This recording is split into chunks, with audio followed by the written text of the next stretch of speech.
Hello, good morning, good afternoon, good evening, good night to everyone. So it's very good to have you here. Thank you so much for coming to this webinar on biodiversity and climate change. And I just want to tell you one or two things before we begin, because we're slightly behind time. We have 4 excellent speakers. What we want to do is to restrain them, and I shall do so after 15 minutes. And then hopefully we'll have some time for discussion. And at the bottom of your screen, you have an interpretation button, which you can press for the language that you want. And another thing is that you can use both the chat and the question and answer screen. Make sure you send the questions and answers to everybody, but you can also use the chat to talk to each other. Question and answers would be very useful for the panel, and we can look at those as we go along and then select and maybe ask you to actually make your questions later. So I think that that may be everything that I need to tell you about right now. So I think we should begin. And our first speaker is Virginia Young, and she's going to talk about the linkages between biodiversity and climate, both the realities on the ground of those linkages and also the linkages in policy. So thank you very much, Virginia. Thank you, and hello everybody. It's wonderful to be able to join you from Ngunnawal country, which is the name of our traditional owners of the land that I'm on. And I'd like to pay my respects to elders past and present of our Indigenous Australians. I'll share, can I share screen? Is that okay? Yes, I can do that. And okay, there we go. So I spend most of my paid time working in the nexus between climate and biodiversity in the international policy arena, trying to increase understanding, particularly in the climate policy space, of the importance of biodiversity, the central role of biodiversity for successful climate action in land, forests and other ecosystems. And so some of what I'm presenting, many of you will think is, I think, pretty much a no-brainer, but the profound lack of knowledge in the climate, amongst climate decision makers, really requires almost holding people's hands step by step to understand that they simply cannot ignore the impact of climate action on biodiversity, and particularly climate action based on land, forests and ecosystems.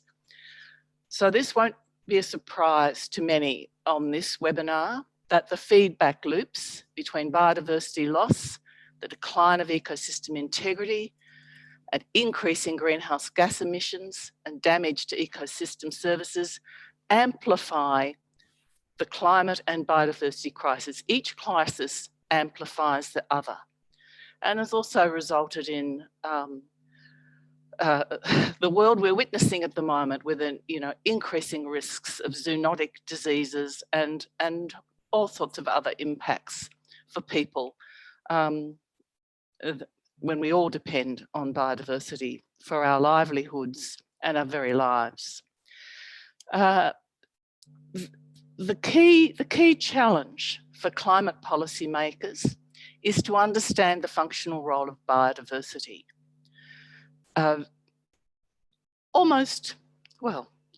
I'm yet to meet a climate negotiator who really understands that biodiversity underpins ecosystem integrity, and that the closer the composition and abundance of biodiversity to natural patterns, the higher the level of ecosystem integrity, stability, resilience, and resistance to threats, including climate change, and the greater their climate mitigation benefit and adaptive capacity. And that, if you like, is the central tenet, I think, to successful climate action in land, forests and other ecosystems. the key message that I'm trying to give is that maintaining and improving the integrity of ecosystems is essential for both climate, biodiversity outcomes, and climate resilient, sustainable development. To do that really does require breaking down the silos between the UN conventions. Now baby steps are being taken in this direction. The first time that the CBD recognised the linkages and that escalating destruction and degradation, fragmentation of ecosystems actually reduces their capacity to store carbon and leads to increases in greenhouse gas emissions was in 2018 at COP14 in this decision.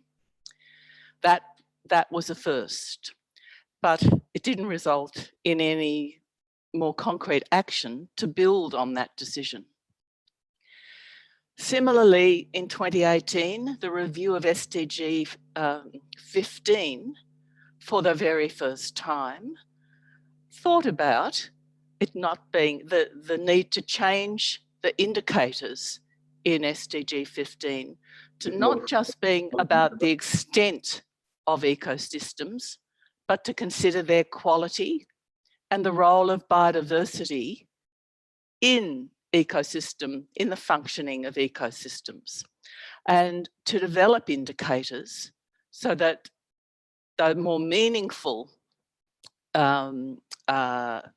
indicators could guide sustainable development.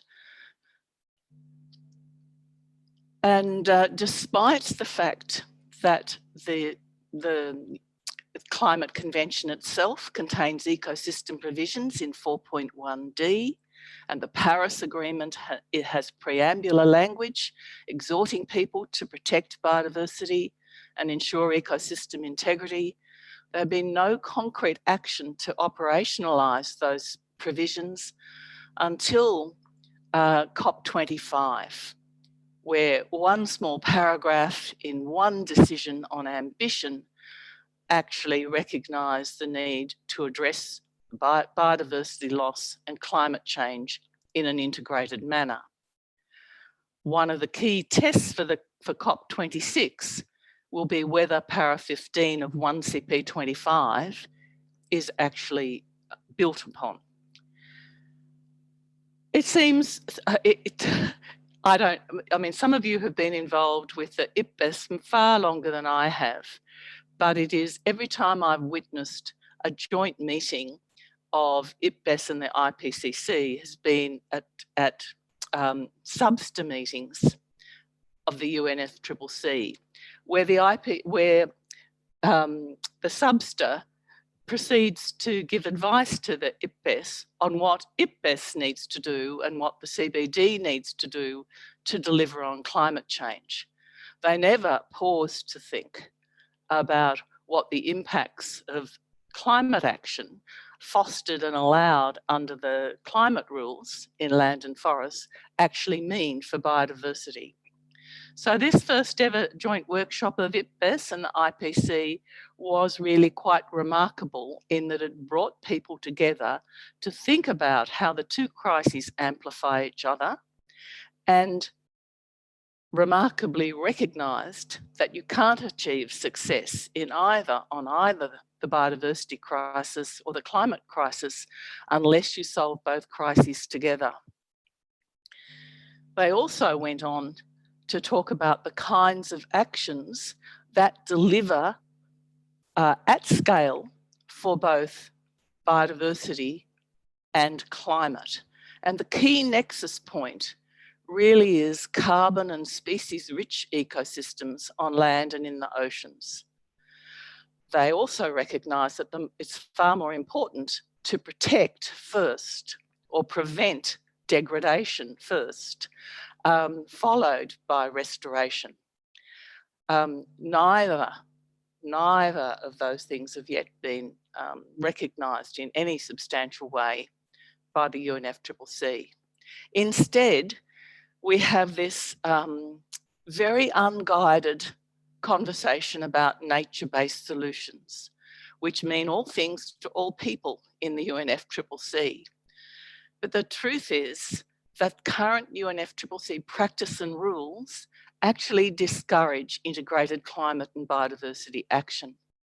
And they won't be able to foster integrated action without really profound changes to offsetting practices and to the land use and land use change accounting rules, which treat, for instance, all forests as equal. So a plantation forest is treated in exactly the same way as a primary or old growth forest.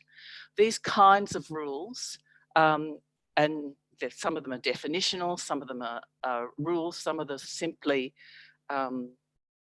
common practice, really require transformational change. I'm just going to go back on there. The talk is about building bridges and breaking down the silos between the conventions, but there's no self-examination of the current rules and how they create barriers for doing so. The biggest barrier of all, perhaps, is this concept of net zero. Net zero by 2050 is not a Paris Agreement goal. It's nowhere mentioned in the Paris Agreement. It's not a goal of the United Nations Framework Convention on Climate Change. Where has it come from? Well, it's been fostered by not just fossil fuel interests, but it's also been fostered by industrial logging and industrial agricultural interests as well.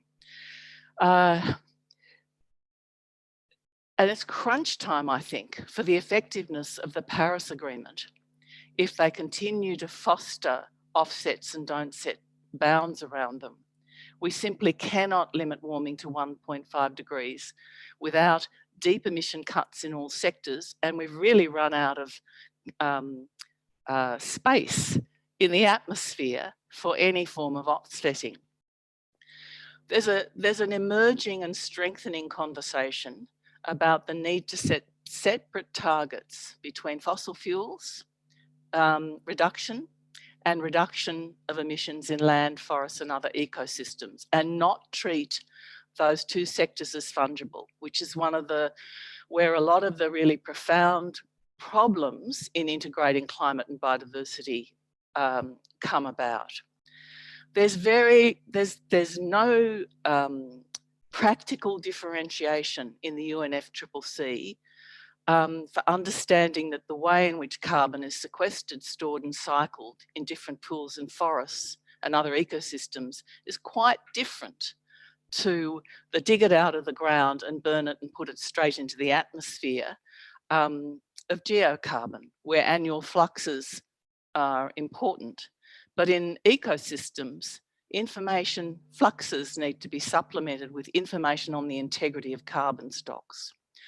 So while net zero is dangerous in the climate space, my personal view is that it would be catastrophic if it's echoed in the CBD. And that's because so much is irreplaceable in any time frame, but carbon-dense ecosystems are irreplaceable for their climate and biodiversity value by 2030 or 2050. So the notion that you can restore for climate or biodiversity if you lose primary carbon-dense ecosystems is profoundly disturbing. But still, neither the CBD or the UNFCCC recognise that these ecosystems, the condition of ecosystems, is irreplaceable. So there is a strong theme at COP26 about nature-based solutions. There are, positions on landing nature. There's a nature hub, but none of that will come to much unless we give operational force to the ecosystem provisions of the Convention, the Paris Agreement, and 1CP25, para 15, the paragraph I referred to earlier.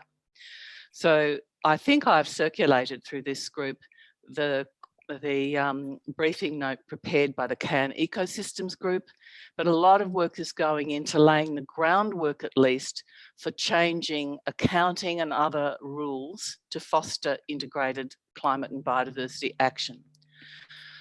Now, these next few shows, you're close to ending? Yes, you've got you've got 2 more minutes.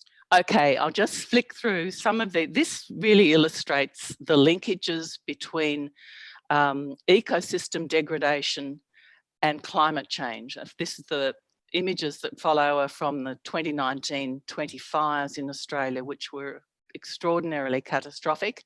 And there's a link that you can go to see all the science-based reports. That's what the devastated forests look like. Less devastated in older forests and rainforests, they are recovering. But the role of, there were climate-induced fires, but the most interesting thing I want you to understand from those slides is that fire risk and fire severity is greater in younger forests, in particular 10 to 30-year-old forests, than in long unlogged and old forests. And these analogues for forest ecosystem integrity are contained in the IUCN policy on primary forests, including intact forest landscape. And it is while there's a continuum, there are very distinct differences in stability and risk, depending on whether you're a primary forest, a natural wood production forest, or a monoculture plantation. These last images are of the Kaiapó territory in Brazil, and you'll notice all around the edges, the logging roads, the clearing. Now look at the impact of the fires and look at the resistance of the Kaiapó territory to the 2019 fires. This is a pattern that's mirrored across South America, and the research project that I'm involved in has all of this analysis that's available to people. But the places where the fire entered the Kaiapó territory were the less intact areas along the, well, it's my right-hand side of my screen. I'm not sure what it is on yours. And all along the logging roads and everywhere that was degraded by clearing around the edges is where the fire was profound. And my last slide really is about what we need from the CBD. The UNFCCC actually needs advice on how to integrate climate and biodiversity action. Target 8 really doesn't help much with that. The UNFCCC doesn't steer away from giving advice to the CBD, and I would hope that the CBD might pay attention and actually reinforce some of the messages from IPBES and the IPCC workshop, particularly in relation to the importance of protecting and restoring carbon and species-rich ecosystems. Thank you very much. I think I might have just squeezed in, Helena. Just a fraction over, but that was very interesting, and thank you. Thank you. Particularly extraordinary to see that image of the Kaiapó territory. Yes. And how the traditional territories that have been properly maintained can resist fires. That's right. So thank you very much indeed. And I just want to ask participants, did you have difficulty in connecting? And apparently there might have been some difficulties, and it would be very helpful if you could just send a message via the chat to say if you did have difficulty in connecting. So I was just asked to put that message through to you. But thank you so much, Virginia. That's a very good beginning to our discussion. And I'd now like to ask Sara Montiel, who is going to present on deforestation and agriculture, basically talking about biodiversity and climate change in that context. So probably also, since she comes from Paraguay, I imagine, Sara, you'll be talking about Paraguay amongst other things. So welcome to Sara Montiel. Thank you very much indeed.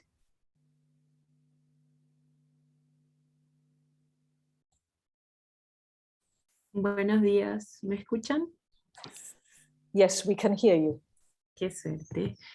Voy a compartir Yes, we can pantalla hear you. That's y great. Thank you. me avisan si sale y después seguimos. Sure. Un momentito. ¿Se ve? Yes, we Ok. can see perfectly. Thank you. Ok, empezamos. Muy buenos días, buenas And I tardes shall, a todas. 2 minutes Yes. before you finish, I shall just give you a little warning, okay? 2 Okay. minutes before your time is up, I beg your pardon. Ujú. Thanks. Do start.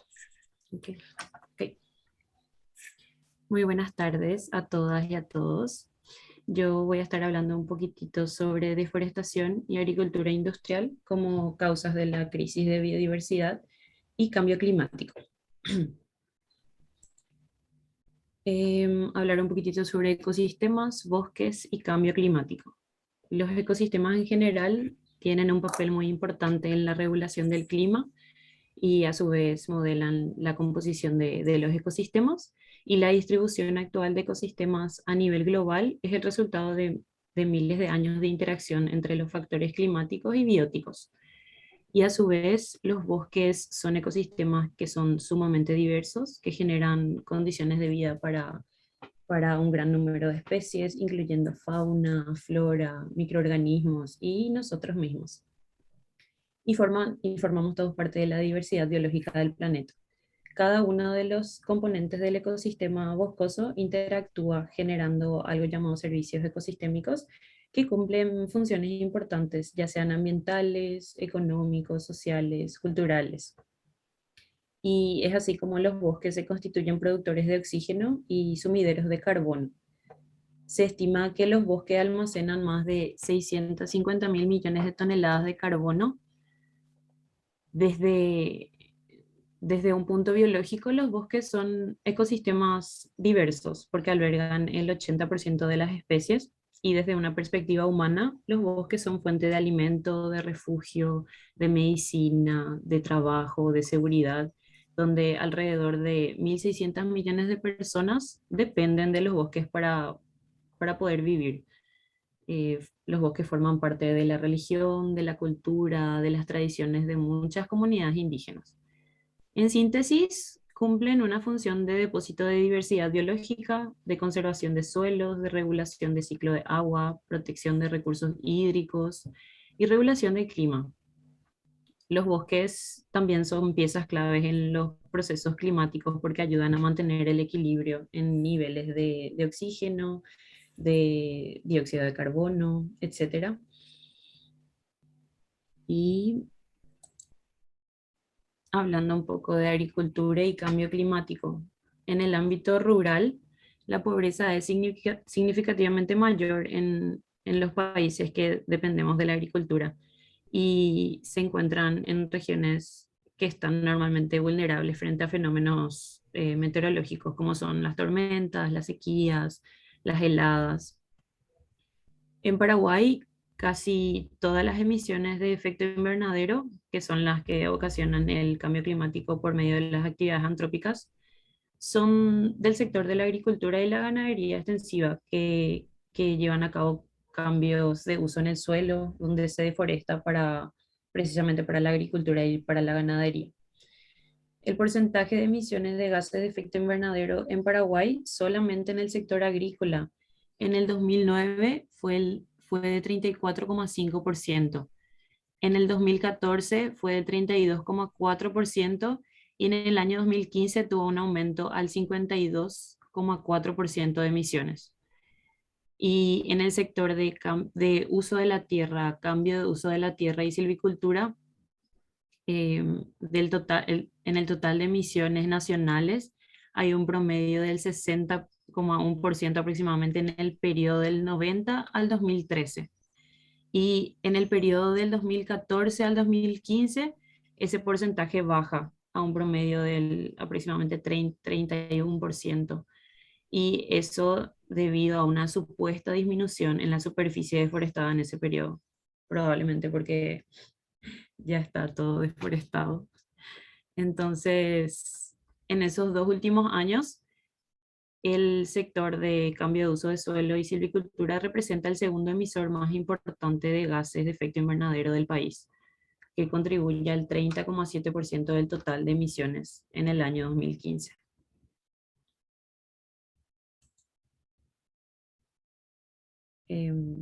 Es una realidad que actualmente las actividades humanas son una de las principales causas de la pérdida de biodiversidad en todo el mundo, y que estas actividades, como la tala de forma ilegal, la deforestación, la sobreexplotación para la ganadería y expansión agrícola, genera una presión sobre los ecosistemas y al mismo tiempo sobre los servicios ecosistémicos que proveen los mismos.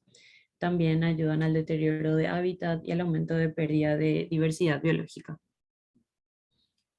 Con el modelo económico actual que sostiene el país, que es el de una agricultura y ganadería industrial de producción de materia prima, pero no para el país, sino para la exportación a mercados internacionales, se vuelve inevitable afirmar el papel tan importante que tiene en esta crisis, no solamente climática, sino también alimentaria, económica y social.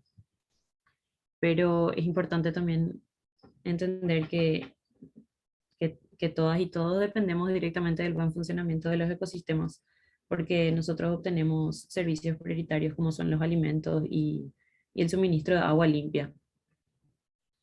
Y este mal llamado desarrollo no es una excusa para el aprovechamiento y la mala gestión de los recursos. Las mayores fuentes de emisiones de efecto invernadero están representadas en esas actividades: deforestación, agricultura y otras como industrias, transportes, etcétera, donde se emiten grandes cantidades de dióxido de CO2 y otros gases de efecto invernadero, como el ozono, óxido nitroso. Estos gases son emitidos a la atmósfera a un ritmo mayor del que los ecosistemas pueden absorber, reforzando este efecto invernadero y contribuyendo al cambio climático. Y esos cambios se manifiestan en aumento de las temperaturas promedio de la Tierra y sus impactos en forma de eventos climáticos extremos, que son cada vez más intensos y cada vez más frecuentes, como las sequías, inundaciones, tormentas. Y influyen no solamente al clima, sino también a nosotros. Muchos de estos efectos del cambio climático contribuyen, a su vez, al aumento de más concentración de estos gases en la atmósfera, y se da como un proceso de retroalimentación. Por ejemplo, en el caso de los incendios, la posibilidad de ocurrencia de incendios aumenta en algunas zonas del planeta porque hay condiciones de sequía producidas precisamente por el cambio climático. Y los incendios a su vez también contribuyen al aumento de esas concentraciones de CO2 en la atmósfera, intensificando los efectos del cambio climático. Otro ejemplo sería que en muchas partes del mundo, incluyendo Paraguay, los procesos de deforestación siempre van acompañados, o normalmente van acompañados, del uso de fuego como herramienta para poder eliminar rastrojos y también preparar el suelo para la agricultura y la ganadería. Y en esos casos, los daños al ambiente se multiplican porque no solamente se destruyen bosques, sino que también se libera a la atmósfera toneladas de CO2 que contribuyen a acelerar el cambio climático. Tomé algunos datos del documento de índice de vulnerabilidad al cambio climático en la región de América Latina y el Caribe.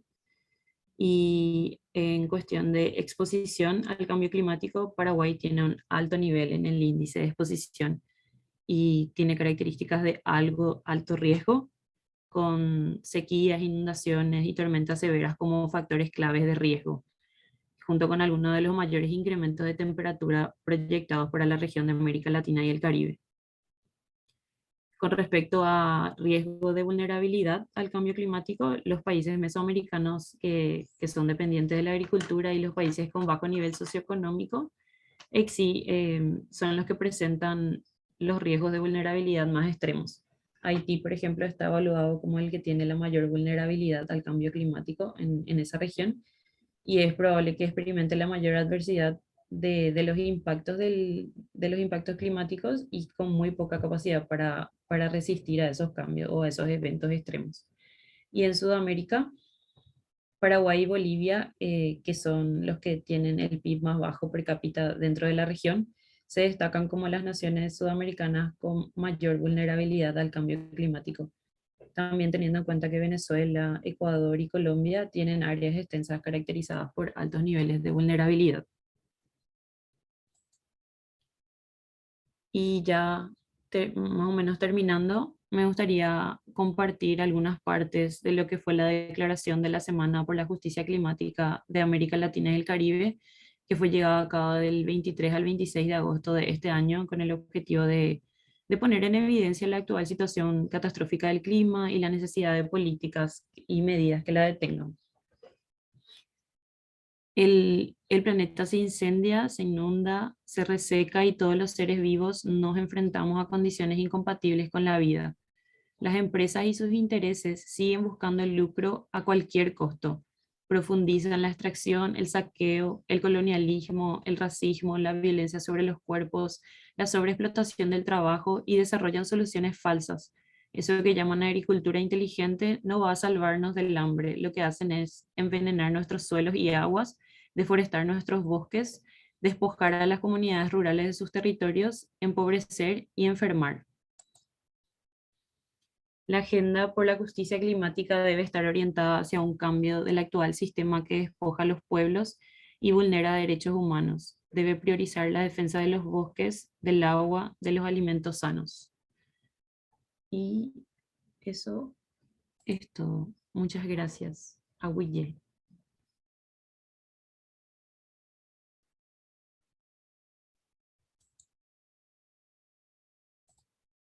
Thank you very much indeed, Sara. That's very sobering and also very moving, because I know that countries like Paraguay and Argentina have seen huge numbers of people driven off the land, people who were practicing a good form of agriculture that was feeding the local people and the country, and it's been replaced by this agriculture for export, which is not helping any of those people. So thank you very much indeed for your presentation.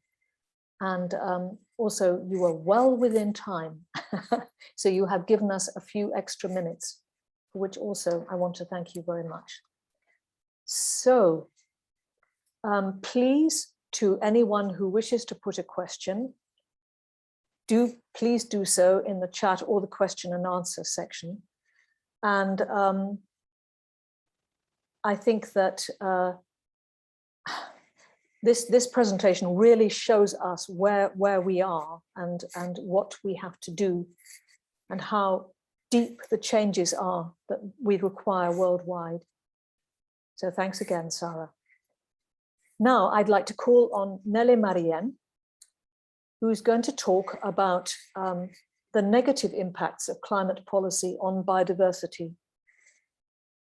Things like the mega dams, and geoengineering, as well as some of the ones that we know more about, perhaps like the planting of forests for creating bioenergy, or simply for apparently, or so it's claimed, absorbing CO2. So thank you very much indeed, Nele, and you may now go ahead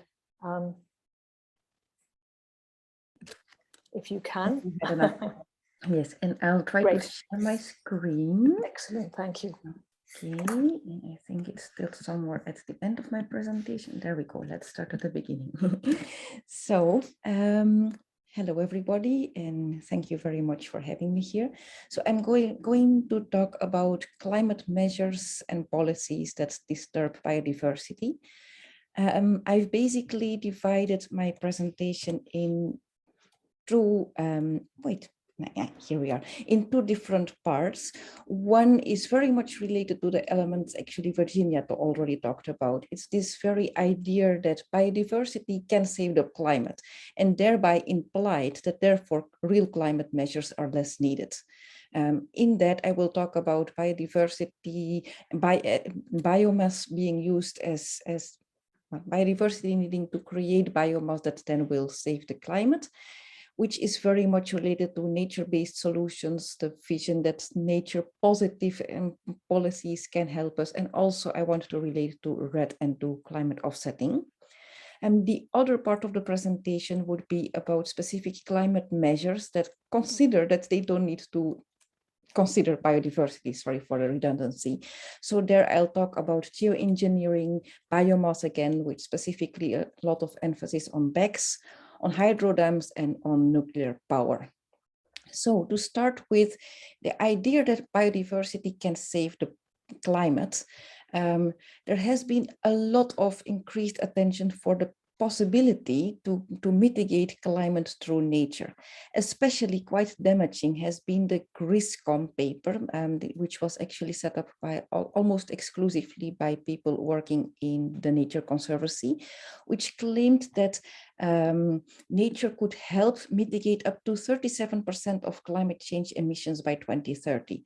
Now, this is a huge mix-up because on the one hand, it is actually about mitigation in a sense of creating more nature, so therefore carbon would be captured. But another part of it is reducing the amount of deforestation, so reducing the amount of loss. But these two are how they relate to each other and how that relates to the overall climate mitigation we need is completely biased. So that is a real problem.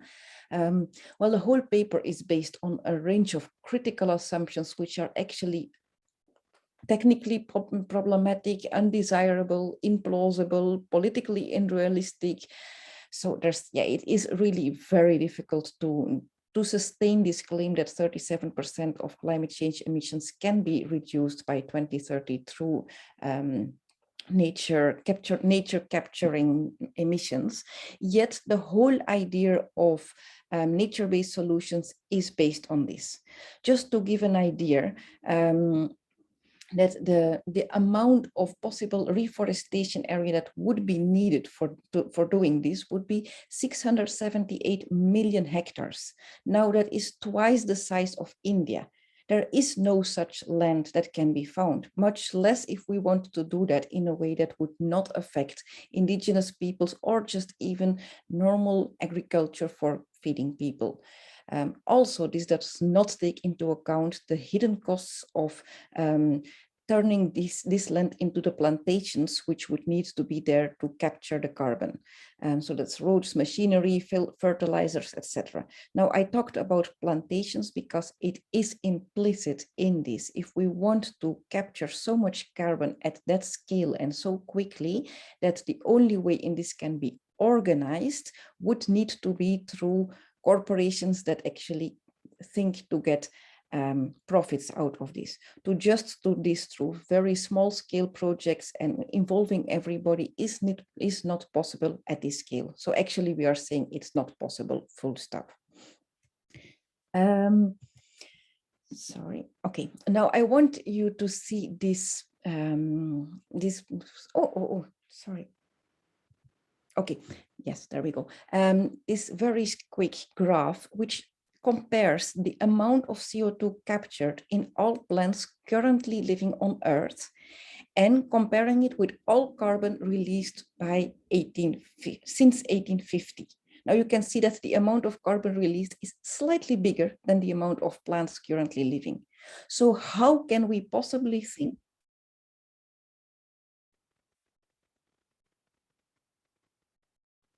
Oh, sorry, all at once I hear the translation coming through. There's something wrong. I think it was fixed because, yeah, it stopped for a while, but now we can hear you well. Okay, so yeah, I just wanted to show this graph, which shows that actually the amount of plants living is actually a bit less than all the carbon that has been emitted since 1850. So that is really, yeah, it's impossible to think that we can capture all the amount of fossil fuel emissions by plants, if this is the basic comparison. Let me continue. So, as I already mentioned, the idea of nature-based solutions is really based upon this idea that was brought forward in the GRISCOM paper that told that nature can provide the emission reductions necessary for the climate. Now, what we see when we look at the CBD, and also Virginia mentioned this, in the first draft of the Global Biodiversity Framework, the target that was related to climate and biodiversity was really related to how can biodiversity help the climate. And there was no element of how can we actually deal with the climate elements in biodiversity, which should really be the element that the CBD should be working upon. And it brought in the nature-based solutions as a contribution of biodiversity to climate. Now, there was a lot of complaints about that. And so in the next draft, which is the draft 1, the words NBS is not in there anymore, but the content is there because it says that the CBD should be contributing at least 10 gigaton CO2 equivalent per year to global mitigation efforts. So basically, we are back to the same. Now, when we look to the nature-based solutions in the UNFCCC, then we see it is really oriented towards the offsetting and capturing private finance as well. So basically, it is not a real emission reduction we are creating, it is replacing other emissions. Now, what we also see is that these nature-based solutions, they are not just being promoted as a UN solution, but they are also very much there as private measures, mainly by corporations. Now, the fact that the UN also endorses them gives them a very serious appearance, but basically what they are is corporate greenwashing. For example, Shell's climate plan includes upscaling nature-based solutions to an area that approaches that of Brazil, 35 times the size of the UK. Eni, Italian fossil fuels, are projecting to have 30 million tons a year of carbon offsets for forest conservation projects. And Nestle thinks that it can have a projected growth of 68% of dairy livestock and commodity crops, and they can offset all of this with nature-based solutions. So what we are seeing is that really it's corporates who are using nature-based solutions as saying, we can keep on growing, we can keep on doing our business, but we will offset it with nature-based solutions. Now, another element I wanted to draw your attention to is to RED, which is actually quite similar to what the nature-based solutions are there, only it has been there for over a decade now. So RED was mentioned to capture the emissions from deforestation and forest degradation. And so mainly it is about avoiding deforestation, yet it was always planned that the RED could be offsetting the fossil fuel emissions that are happening right now. So we are again seeing fossil fuel emissions, which can be compensated by forests, so which is completely different types of carbon. Specifically also, I want to draw your attention to the CORSIA policy, which is part of the UN-based aviation chapter, which I forgot to put the name in here, but so they have this new policy, which is called CORSIA, and there the plan is that RED would be offsetting the growth of the sector. So not all of the emissions of the sector, only the growth starting from 2023 on, and the offsetting is done by avoiding deforestation through RED. So it's really crazy in terms of this is not doing anything for biodiversity, this is not even doing anything for the climate, but these are the kind of climate measures being proposed in different areas. Now, let me go to my other part of the presentation, which are the climate measures that actually seemingly don't think that they need to consider biodiversity. The first one, which is very, very important, is geoengineering. And as you're seeing in this graph, there's several ways of geoengineering. Well, we could organize a few webinars about just each of them, but you can see there's solar radiation, there's reforestation, there's carbon capture, there's ocean fertilization, etc. Now, all of these measures actually have very negative impacts on biodiversity. And apart from these very specifics, such as solar engineering, which actually means that there is a reflection of light that affects many organisms and can alter ecosystems. Also, a lot of the proposals, and you can see there is the sulfur being put in the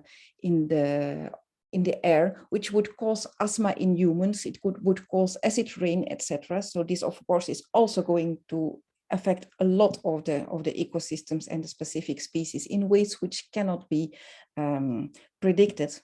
Ocean fertilization, which would change ocean acidity and create shifts in ecosystems. Actually, it's designed to create shifts in ecosystems in order to capture more plankton. But of course, what else of shifts that creates and how that could affect the total ocean ecosystem is not clear. Now, other than the very specifics, the very important element is also that once one starts with geoengineering, and then if one would stop it, what that would create is a very abrupt shock to which none of the ecosystems would be able to adapt. So that is really very, very damaging. However, to plan to start geoengineering and to continue with that until the end of time is also almost impossible. The other thing is that most of the geoengineering techniques would create a temperature direction in one direction and a precipitation effects in another direction. So most species would not know where to go to. Yes, I have 2 minutes. You have 2 minutes left, yes. Okay, wonderful. Now on carbon capture and storage, which is specifically that we would bioenergy carbon capture and storage, which means that we would actually grow enormous amounts of forests, then burn them, use the energy, and the CO2 would be captured and then stored under the sea. That is the idea. Now, in order, and I must say, all climate models that say that we can stay under 1.5, and even most of them that say we can stay under 2 o'clock are based on this.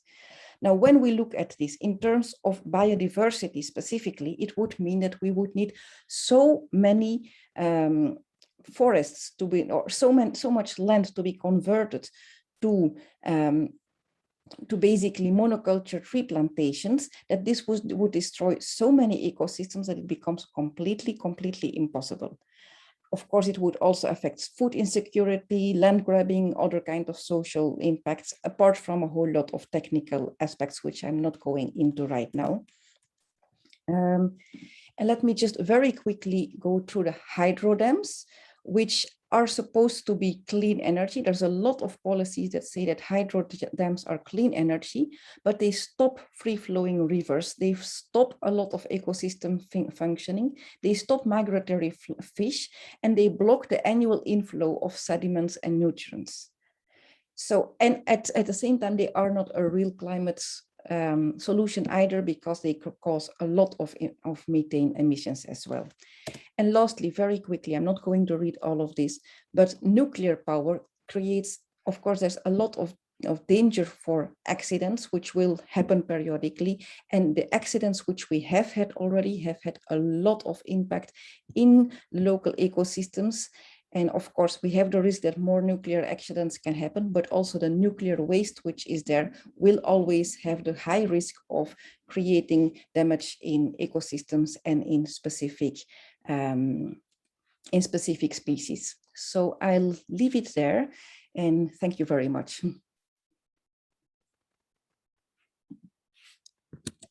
Thank you so much, Nele. That's a very sobering look at our love of technologies and our tendency to believe that we can squeeze our way out of any problem that we've caused by applying another technology which will return profits to whoever invents it. And we really have to get out of this frame of mind. And so that was very valuable indeed. And it shows how hard we have to work at both conventions to try and change the direction in which they're going, which is the exploitation of biodiversity for climate, or pretending to be the successful exploitation of biodiversity for climate purposes. So thank you very much for that. And I'd now like to call on Diego Cardona, who is going to present us some of the positive solutions that people have at ground level worldwide. And I think this is so important. You're going to talk about communities rather than companies, and the way people who are often not recognized are going to, well, are already doing things which are vital that the rest of us learn how to do. So thank you very much, Diego. And please go ahead.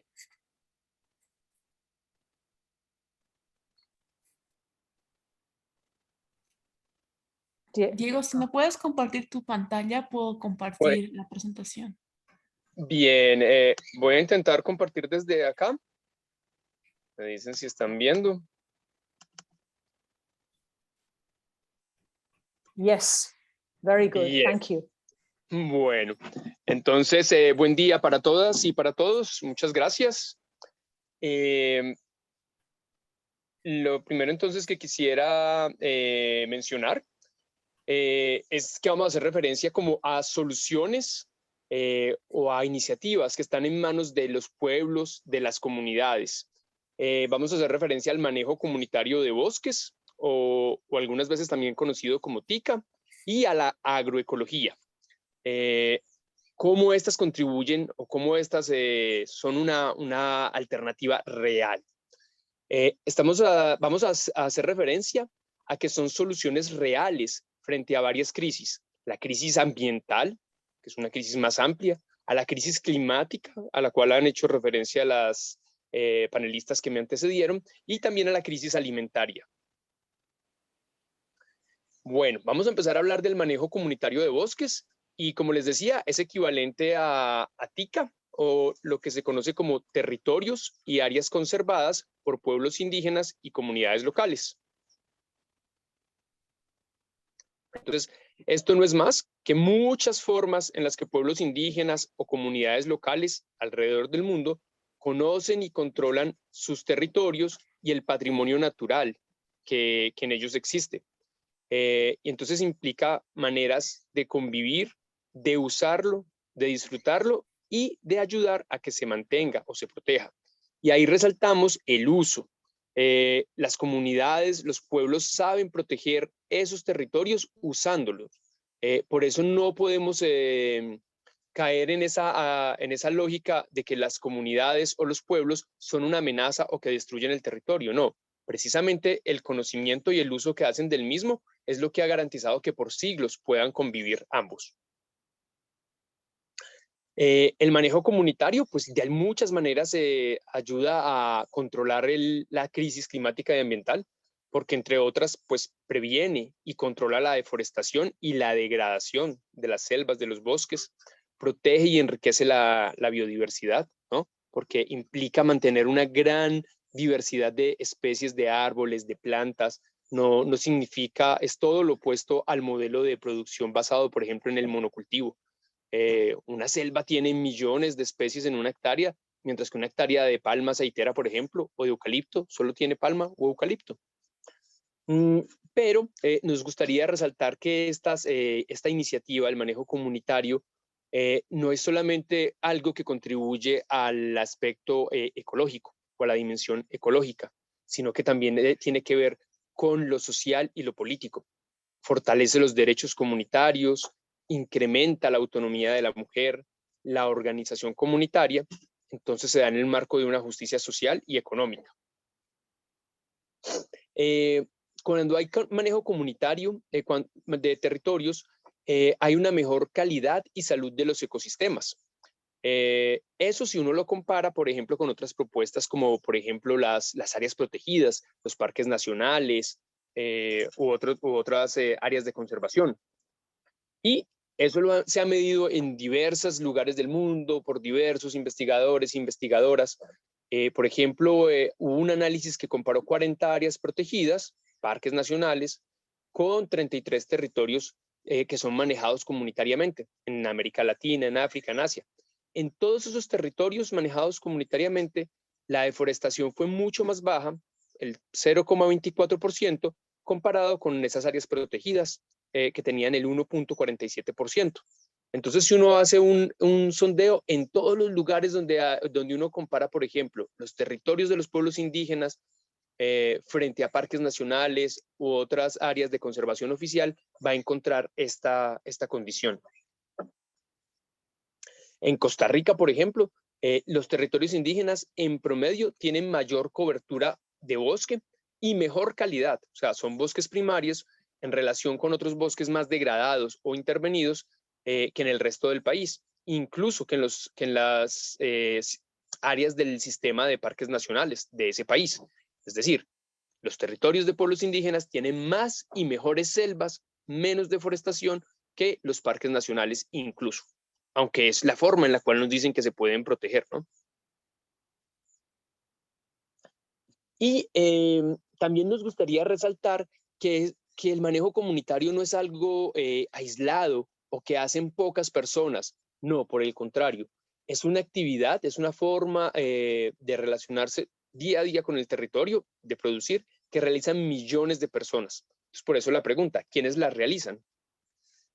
Se estima que 1.600 millones de personas dependen directamente de las selvas, viven en ellas y dependen directamente de ellas. Otros cálculos más recientes estiman que ese valor está entre 1.200 a 1.400 millones de personas. Es decir, que estamos hablando aproximadamente del 20% de la población mundial que todavía vive en las selvas y depende directamente de ellas. Y su contribución entonces a proteger los territorios y todo lo que ellos contienen, pues es incalculable. Y ahora vamos a mencionar algunos aspectos de la agroecología, como también es una contribución, una alternativa real y cómo se relaciona con el manejo comunitario y las selvas. Bueno, cuando hablamos de agroecología, estamos hablando de formas de producción, de distribución y acceso a alimentos para garantizar el derecho a la alimentación. Pero eso también se podría hacer con agroindustria. Entonces, lo que es diferente acá es que la agroecología plantea formas concretas de transformar estructuras de poder y establece relaciones respetuosas y de cuidado con los territorios. Es decir, en la agroecología no estamos pensando únicamente en un aspecto de producir a como de lugar, sino de pensar en la forma de manejar el territorio, de protegerlo y de, pues en esa medida, conservarlo, ¿no? Y hay que hacer también un énfasis. No estamos hablando solo de cultivar alimentos, sino que esos alimentos, sí, se cultivan, son cultivados muchas veces al interior de bosques o selvas y en sistemas agroforestales. Por eso la importancia de las selvas o de los bosques. Y también incluye, por ejemplo, la pesca, la colecta de semillas, de frutos, que también se da dentro de la selva.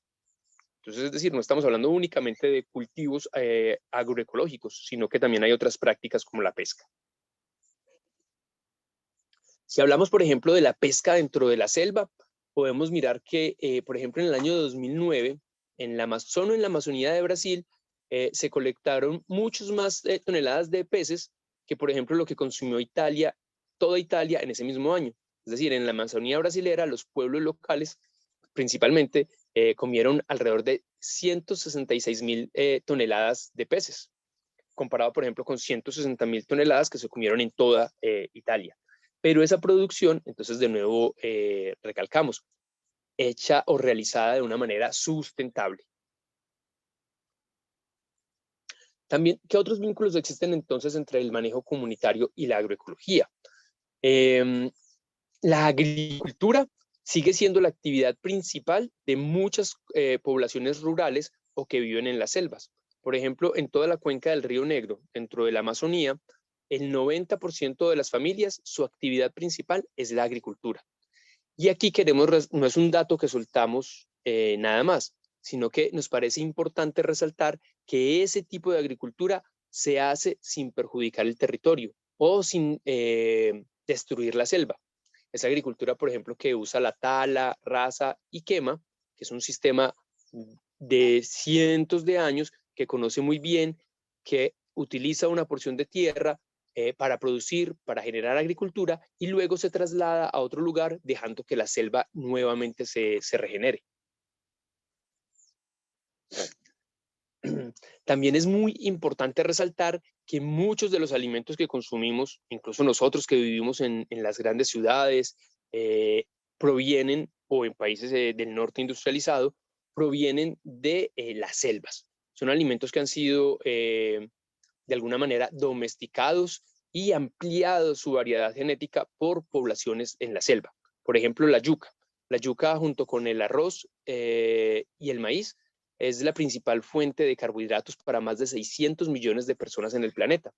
Y es originaria de la Amazonía y ha sido domesticada por pueblos de la Amazonía por también cientos de años. Y tiene miles de variedades, ¿no?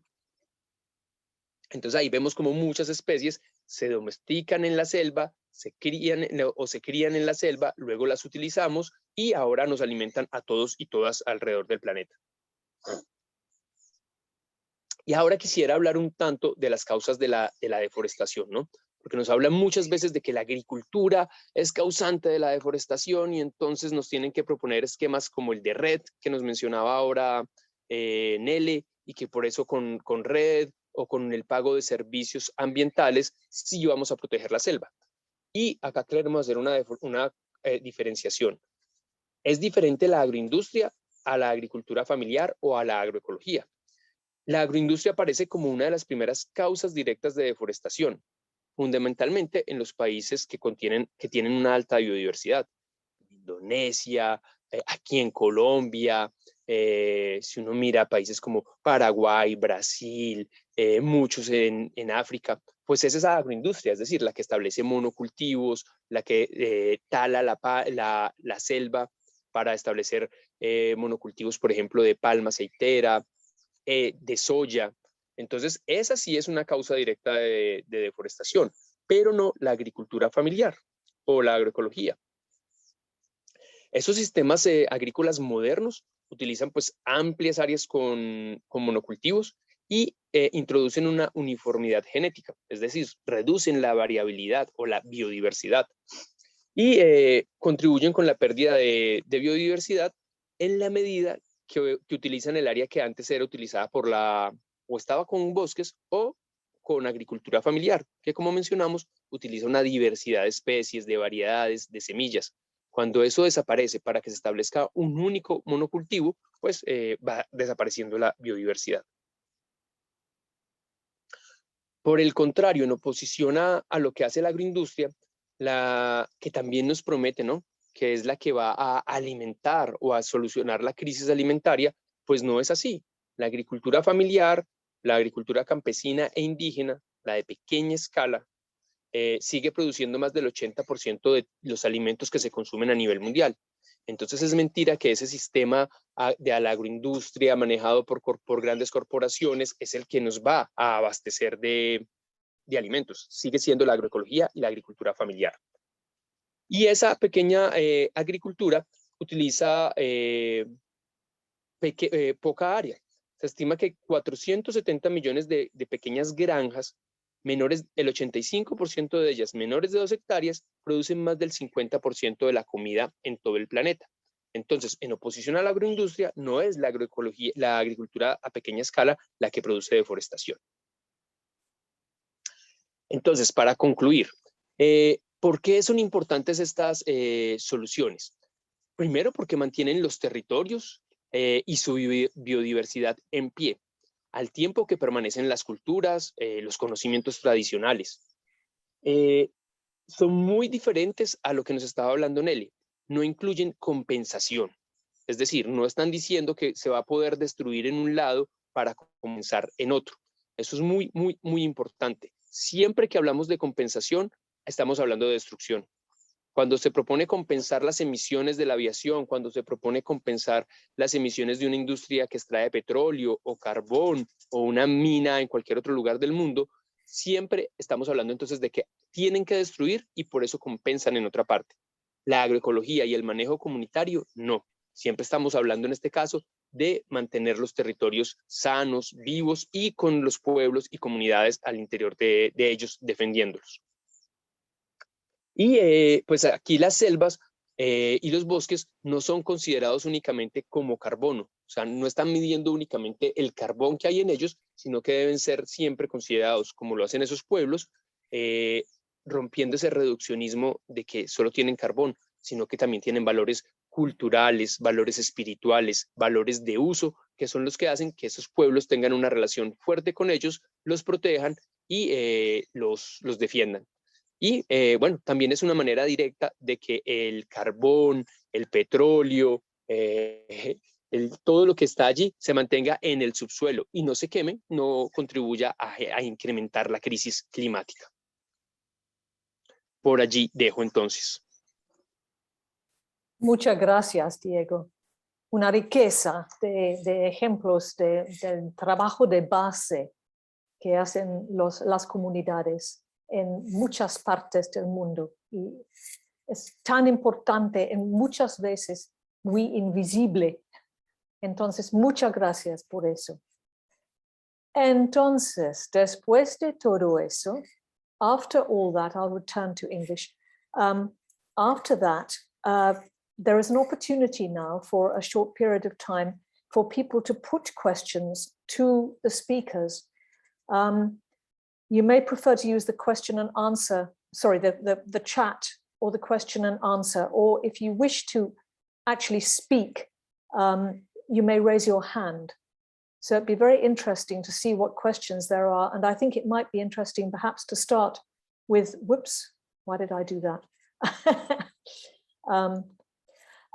It might be very interesting to start with the first question that was put, which is has been partially answered by Nele, but it's about population growth globally and how IPBES has identified population growth as an indirect driver of biodiversity loss. This question comes from Andrew Howard.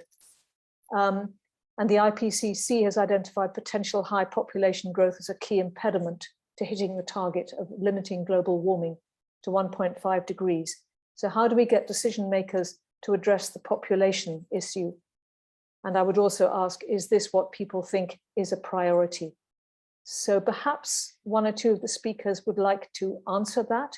You may also see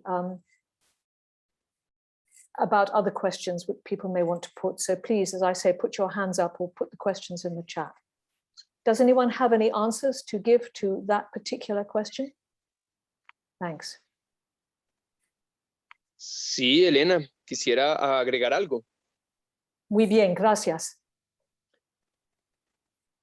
Bien, respecto a la pregunta que nos hace Andrew,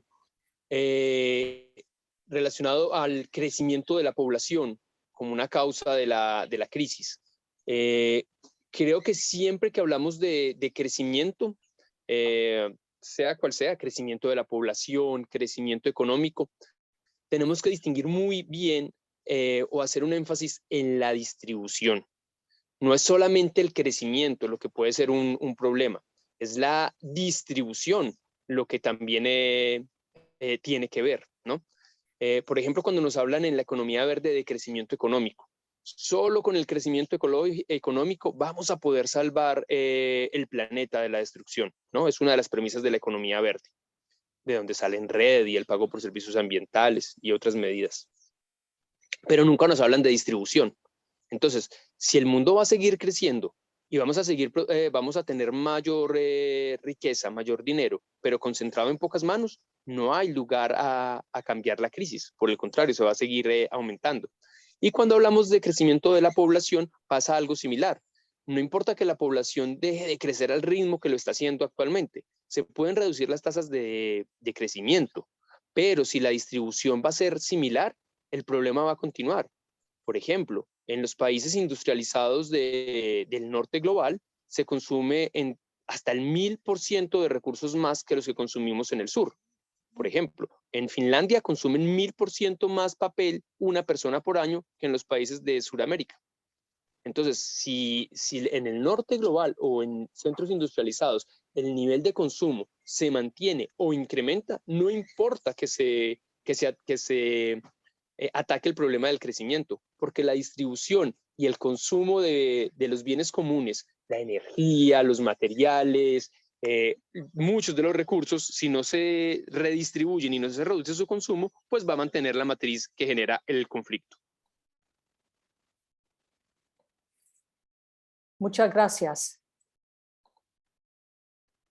No sé si hay otra persona que quiere responder.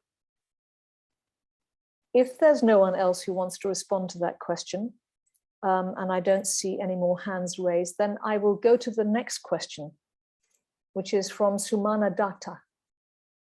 And the question is why governments are not ready to give land rights to indigenous people to fast track conservation. Are there any ways that they can be made to do so, forced to do so, instead of letting corporates buy land? So thank you very much, Dr. Sumana Datta. And is there anyone who would like to answer that live?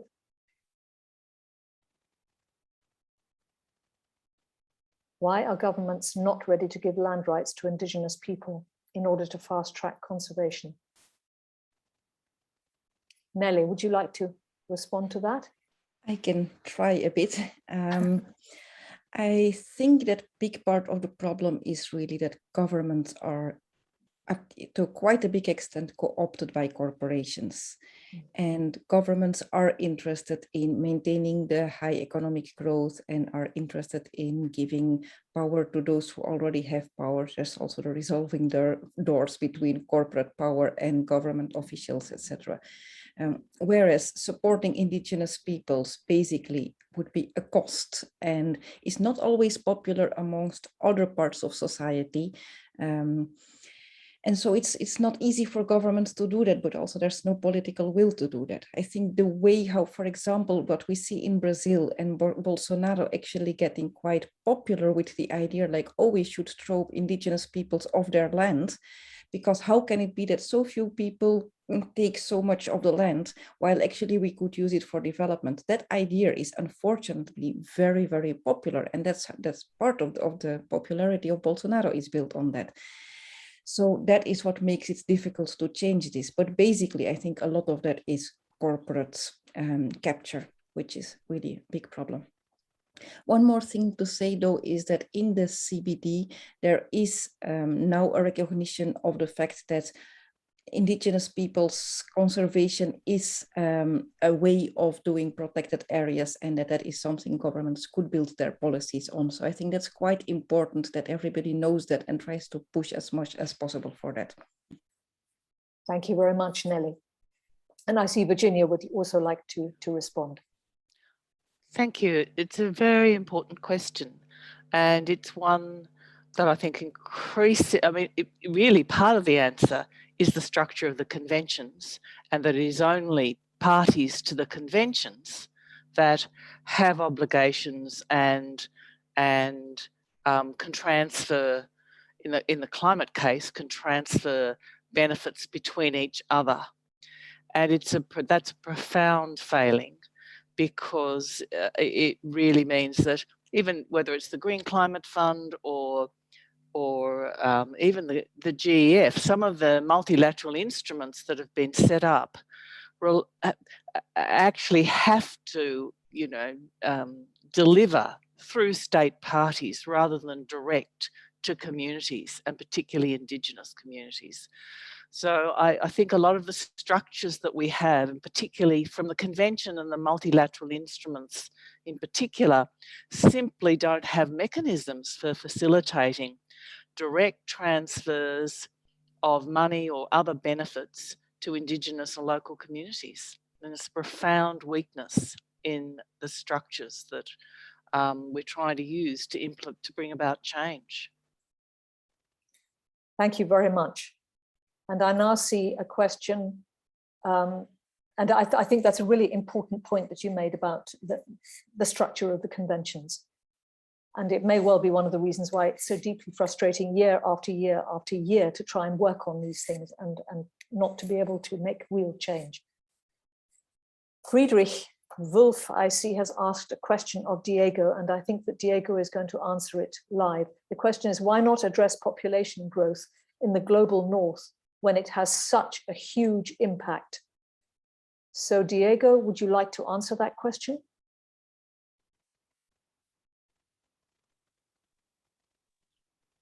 Diego, ¿quieres responder? Muy bien. Aclarar que no dije que no se deba abordar esa causa. Lo que dije es que si se aborda esa causa, hay que hablar también de la distribución. Es decir, no es suficiente hablar de controlar el crecimiento poblacional. Podemos ser menos personas en el planeta, pero si los niveles de consumo no se revisan, no se reducen y no se cambia esa matriz de consumo y de distribución, pues el problema va a persistir o a incrementar. Por eso ponía el ejemplo de los niveles de la diferencia en los niveles de consumo. Pueden existir, no sé, 10 veces menos población en los países del norte global, pero si tienen 1000 veces, esas 10 personas tienen 1000 veces mayor consumo de energía y de materias primas, pues el problema no necesariamente se va a reducir. Entonces, lo que quiero decir es, sí se puede abordar el problema, pero hay que hablar también de la distribución y los niveles de consumo de esa población. Así disminuye. Thank you very much indeed. Yes, indeed. Are there more questions that people would like to ask? I mean, there is a question that I would like to ask, but that's rather a privilege for the facilitator. So I'll only do so if no one else has a question that they wish to ask. I don't see any questions, and I don't see any hands up, unless, Virginia, you still wish to say something. No, it's fine. I'm just checking. Okay. Helena, there's a question in the chat. Ah. I'm so, in the chat. Great, good. Just one moment. Perhaps you could, just 1 second. Okay. Perhaps you could read your question or say your question to everybody. Would you be able to do that? I think that attendees cannot speak at the moment. We will have to grant special permission, so you can just read the question. Helena. Okay, so can you just tell me which question it is? Because is it the question in the difference between industrial agriculture? Yes. Or is it in, okay. Fine, in a similar way that Diego mentioned the difference between industrial agriculture and community managed agroecology in the sustainability and conservation of the environment, would the panel agree that industrial livestock is very different to extensive small family livestock management and the real benefits to biodiversity around the world? So I wonder who might like to answer that question. And there are 2 hands that are still up. Now let me see. I don't actually see those hands. I'm so sorry. Why is that?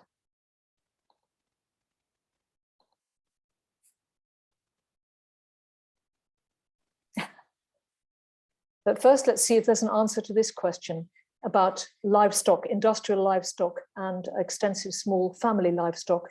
And then we'll see if we can solve this problem of the hands that are up that I can't see.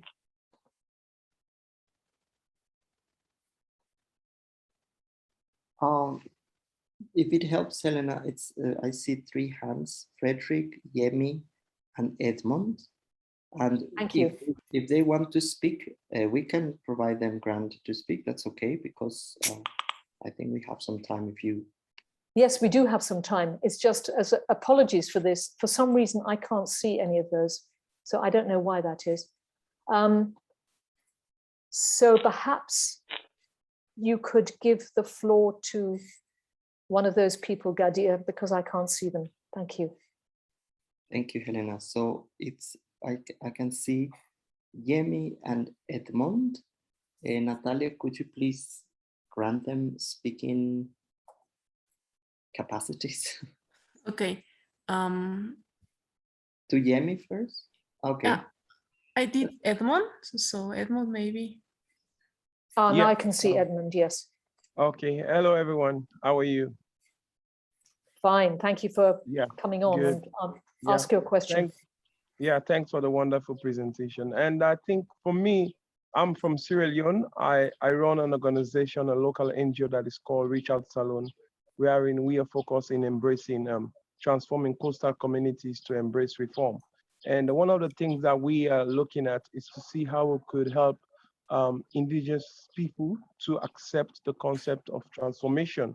And the aspect of biodiversity and climate change has been a challenge for us because for us, we are more focused in communities that are more deprived, more vulnerable, that are more prone to climate change and other stuff. And we are in these youths are more engaged into deforestations, land degradation, land violence, and other stuff. For we are coming to the part of community farming, wherein we help young women, teenagers, teenage mothers and the youths to engage into some form of farming. But our biggest challenge is with the government to give us right into farm in some of the land. And most of the lands that are available are wetlands. So we've come with an approach wherein we want to do cropping like various varieties of vegetables. And some of these lands has already been sold to people, to private people to do industrialization like factories and other stuff. But when we want to do farming, something that can benefit the climate, that can benefit the environment, it's a challenge, not just from the government side, but also with the private sector side. So how are you planning to like the partnership part with local NGOs like us who have not having that kind of space in terms of like targeting the government part, because that is one of our biggest challenge. When you want to do something that can transform the community, some set of people are against it, some set of people are for it. So that has been one of our biggest challenge in fighting the issue of transformation in my community as a whole. Thank you very much for that question. I wonder if anyone would be able to answer it or would like to comment on it, at least, if not answer it. Yes, I could. Well, I also still wanted to answer actually the previous question by Lawrence, which got a bit, we all got a bit confused by the different difficulty with the hands. But for the last question, I think really what the speaker just mentioned, like the rights of people and the respect for the rights of people is just so key, not only for the key people themselves, but also for conserving biodiversity. And we really must up the respect of governments. And as a global community, we should set up systems that really hold governments accountable to the fact if they are respecting these rights of people or not. Because if not, the people will keep on being treaded upon, and with that they will not be able to stand up for the ecosystems. The best protectors for the ecosystems are the people. Now, very quickly also on the question by Lawrence regarding the difference between livestock and small family livestock, I fully agree. I don't think that having animals is negative for climate or biodiversity. If it's small scale, they form part of ecosystems. Actually, I very recently learned that cows who live in a wilder way, who really can feed on proper grass that is not the industrial grown grass, the amount of methane they produce is 70% less than industrial livestock. So even in terms of climate, having wild, or not wild, but like domesticated cows in a ways that we are, that people used to do centuries ago is totally all right. It's just all about the scale. And yeah, there is also other uses of animals in the how agroecology and how animals are, sorry, I'm getting caught up in my words, but how it all fits together into ecosystems and agrobiodiversity as well. That's what I wanted to say, sorry. Yes, absolutely. So our systems, whether of agriculture and everything else, have to fit into the ecosystem as it is. And the deeply sad and ridiculous thing is that local communities have been practicing these kinds of things for centuries. And somehow we've got cut off from all that. And we need to try to recover it. Thank you very much. Are there more questions? And please again help me if there's a hand up. I don't know why I can't see them. Thank you. Yes, Helena, there is Yemi Kaperere. Natalia, Jamie said that he or she raises her hand unintentionally. Yes, exactly. Oh, all right. So is there anyone else? I don't see no hands. Okay. Well, we've reached the end of our time, but we could just, if this seemed appropriate, if the speakers have sort of 1 minute or just a comment to make at the end, then we could do that and just run until just for a few more minutes, if that seems appropriate. So would anyone like to have a final reflection amongst the panelists? Would anyone like to do that? I would. It's a question that Gadir asked about the post-2020 framework and what it should actually be saying.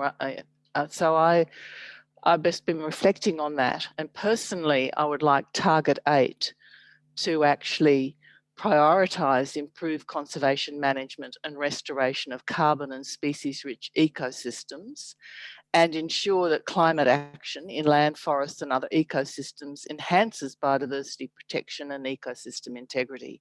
So something very concrete like that, that goes to the heart of the nexus between the two crises, and not just the need to avoid harm, but the need to do good.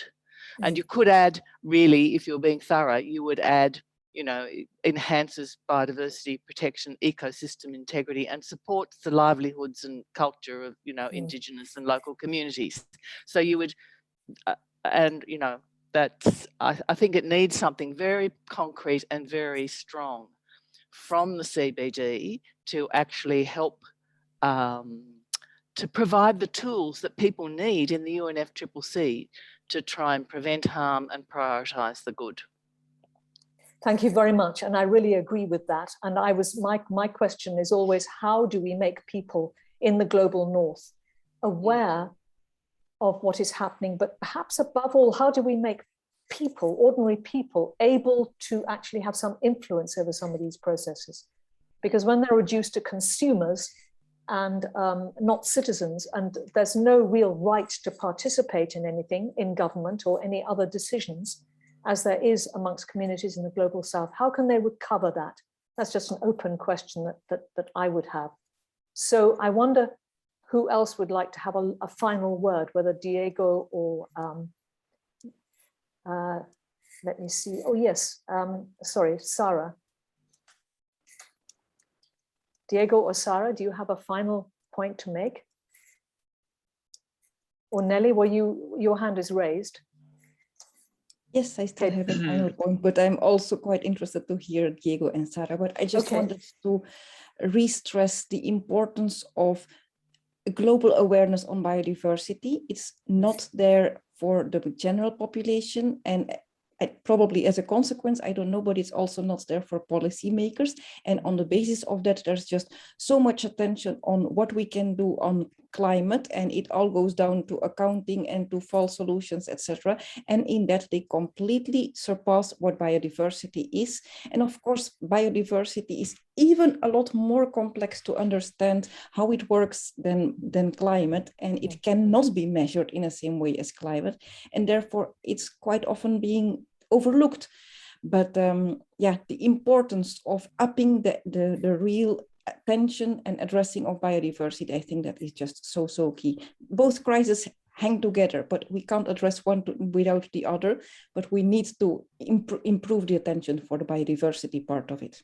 Yes, and we can't use biodiversity to address the climate crisis, address in inverted commas, falsely, and put off making decisions. Okay, Diego, please go ahead. Bien, yo solo dejaría un mensaje final en torno a, bueno, cuando hablamos de biodiversidad o de diversidad en general, hace referencia a múltiples formas de la vida, múltiples formas de naturaleza, múltiples pensamientos, múltiples conocimientos locales. Y eso es lo que debe mantenerse, debe protegerse. Si queremos tener un planeta todavía vivo, saludable y con condiciones para todas y todos permanecer en él. Diferente o en contraposición a lo que nos ofrecen los modelos, ¿no? Del monocultivo, un único cultivo, o de cuando la pregunta sobre ganadería. Claro, creo que también allí tiene que ver esto de la diversidad. Claro, el monocultivo, la cría de ganado a gran escala industrial, por supuesto que tenemos claridad que tiene unos impactos severos. De otro lado, pues el que algunos no pues, reduzcamos el consumo de carne o no lo hagamos, no quiere decir que todos los pueblos lo hagan de la misma manera o tengan el mismo impacto. Hay diversas formas, por ejemplo, pueblos que cultivan, que tienen ganado y son nómadas, y el transitar de un territorio a otro, por ejemplo, contribuye a dispersar semillas o árboles u otras especies. Entonces hay otras formas de contribuir a la biodiversidad, incluso con la ganadería que hacen esos pueblos nómadas u otras formas. En conclusión, lo que quiero decir es que existen muchas formas diferentes de hacer las cosas y que lo que hacen las comunidades locales, los pueblos indígenas, conociendo sus territorios, tienen unos beneficios directos, tangibles y reales que los evidenciamos. Y básicamente por ello también relacionado con una pregunta de por qué los gobiernos no apoyan los pueblos indígenas, las comunidades locales en sus aspiraciones, en sus reclamos, demandas, pues creo que tiene mucho que ver con ello, ¿no? Si ellos permanecen allí y tienen la defensa del territorio, pues entonces no da lugar a la usurpación que hacen los otros modelos que se imponen, ¿no? Que mantienen un modelo económico que beneficia ya solamente a unos pocos, ¿no? Pero pues tenemos que seguir insistiendo en que los pueblos, las comunidades, su conocimiento se mantengan en los territorios y de una forma diversa. Muchas gracias. Y últimamente, Sara, ¿tienes algo a decir a nosotros como conclusión o último pensamiento? Sí, creo que no más que agregar, creo que el mensaje está bastante claro. Agradecer la invitación y la participación de todas y de todos. Y nada, celebrar estos espacios de participación colectiva y donde podamos compartir iniciativas de la sociedad, de la sociedad donde se llevan a cabo actividades en contra de este modelo económico y en contra de esta crisis climática, social, alimentaria. Y eso, nada más. Muchas gracias por eso. So I think that we should finish there. And I want to thank our speakers very much indeed for their inputs and the richness of the discussion.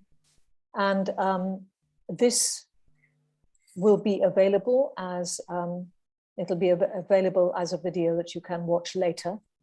And I hope that it will get a larger audience as time goes forward, because I think it's really important for people to understand that the importance of biodiversity by itself and the fact that it's not simply a tool for addressing climate change, because the Climate Convention is always treated as more important than anything else. And this is deliberately part of the problem, I think. And so we have to be very alert over the next few weeks to all that and work out how we're going to address it when it comes to January in Geneva and the next sessions of the Biodiversity Convention. So thank you very much to all. And I'll say goodbye for now. Thank you. Goodbye. Thank you. Bye. Bye-bye. Bye-bye to all. Bye-bye. Thank you.